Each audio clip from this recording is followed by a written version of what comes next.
So I think a perfect example that you guys have been dealing with a big move recently, right? With trying to locate a bunch of chimpanzees to a different sanctuary, and I can assume that's got to be a huge project. Humongous. Yeah. So what you're talking about is the Chimpanzees in Need emergency rescue fundraiser. And you can see that on NAPSA's page as well, or you can go to chimpsinneed.org.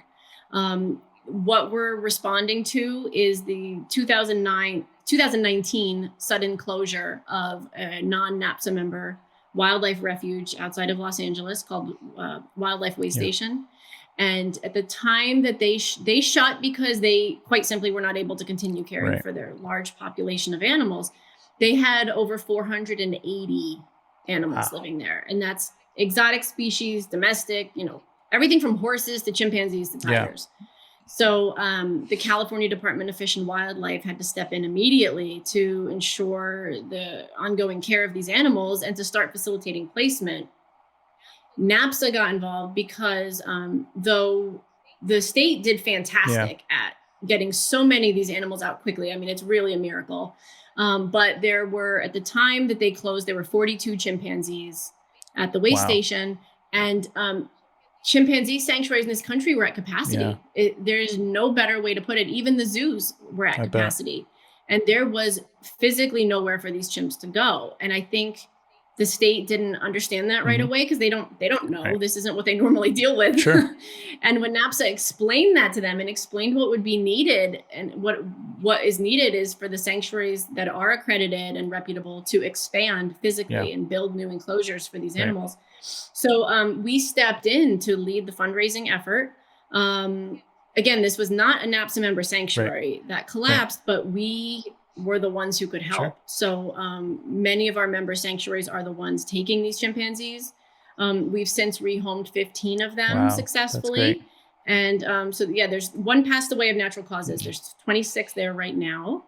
And what's really awesome is that their caregivers from the way station who had been with them for decades are still there, still caring for these chimps day to day. So they're doing okay right now. But the reason why they can't stay there is because there's a few. Number one, that the organization is shutting down and cannot continue.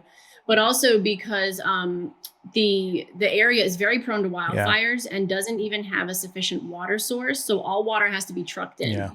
It is no place for animals to be living like that. So we have sanctuaries that are building to welcome those chimps, and we're raising the funds. And it's an incredible amount of money, to be honest. It's millions and millions of dollars. Imagine, I mean, chimpanzees are very expensive to care for appropriately. Yeah, definitely. And we have to make sure that they go to places that will meet their needs and for their lifetimes, and we can't have another place shutting down, because they got overwhelmed. So it's been really challenging, but there's an awesome group of organizations and foundations and sanctuaries working on behalf of these chimps.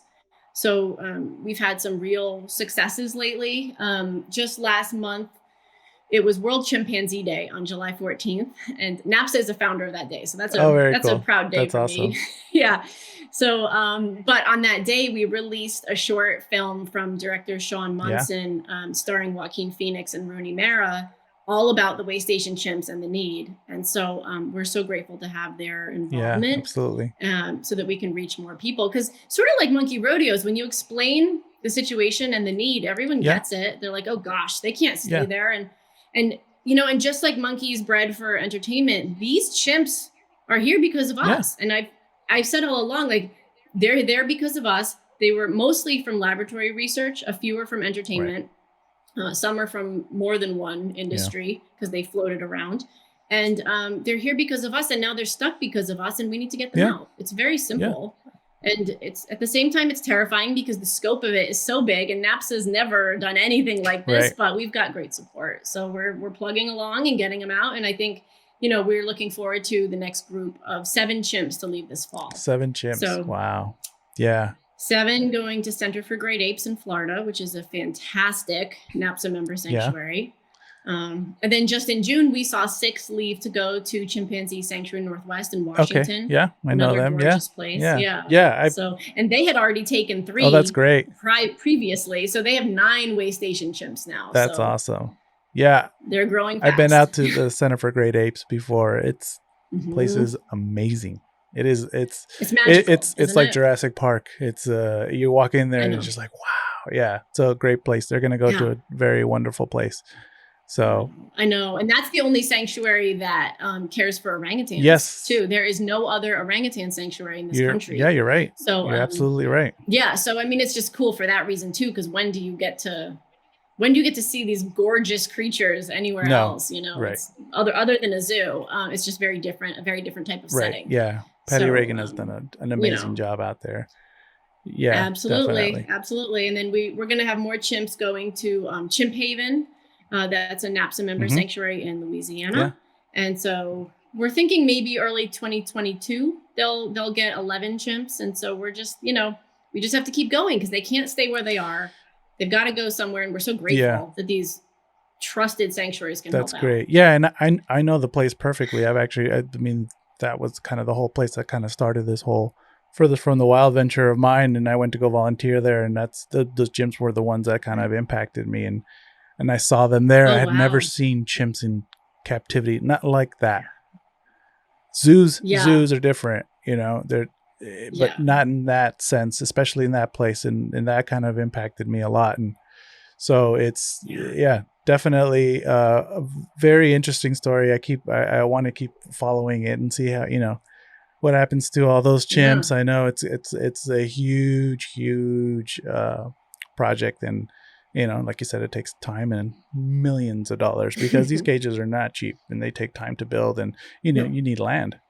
You need a lot, We need land. We also, and the sanctuaries have the physical, like the land, but they didn't have the enclosures built, and that's incredibly expensive, and it takes time. And this all is happening during COVID, which completely threw a wrench into the fundraiser, as well as the speed of construction. But then even, what else is expensive in all this is the transport of the chimps, because California is very far from all the other sanctuaries. So true. So it's a big trip. And also we are raising money to ensure that they have enough, that their current care expenses are covered while they're waiting to move. Right.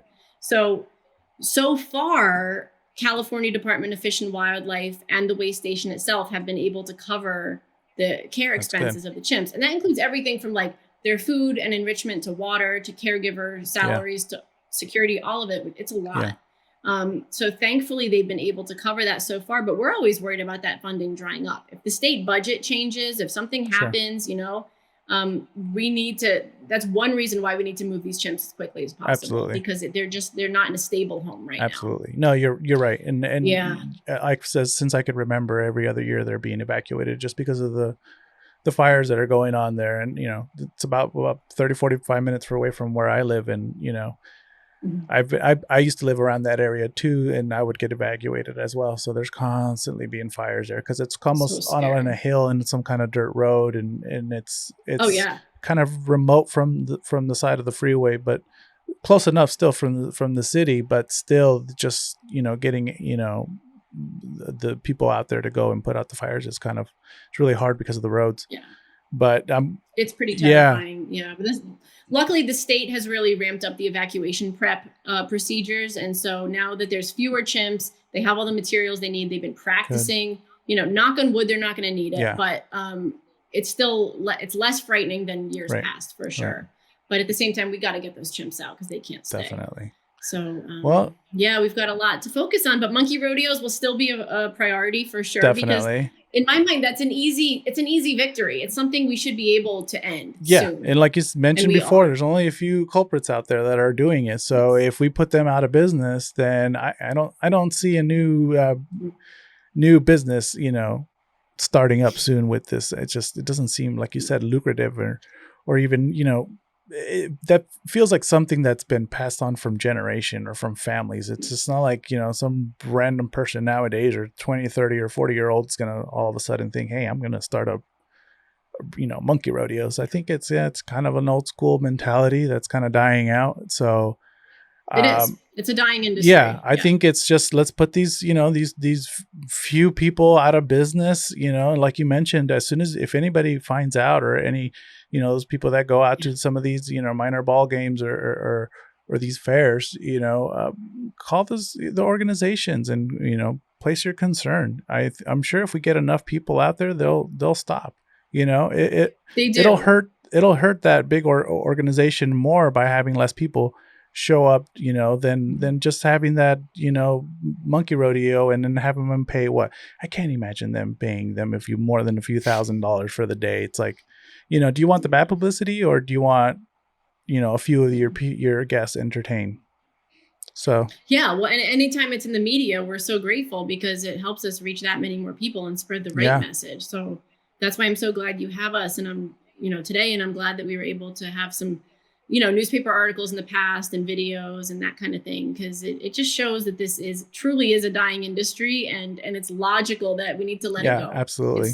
Its day has passed, right? And these monkeys deserve so much better. Now that we know more about primate welfare, we need to give them absolutely and ensure that for those animals. I agree. Yeah. I completely agree. Yeah. Well, thank you, Erika, so much for coming on to the show. I really appreciate it. It's been a very interesting talk. I would definitely like to bring you on after everything is all done with your other big project. I know you've probably been working on that 24 hours a day.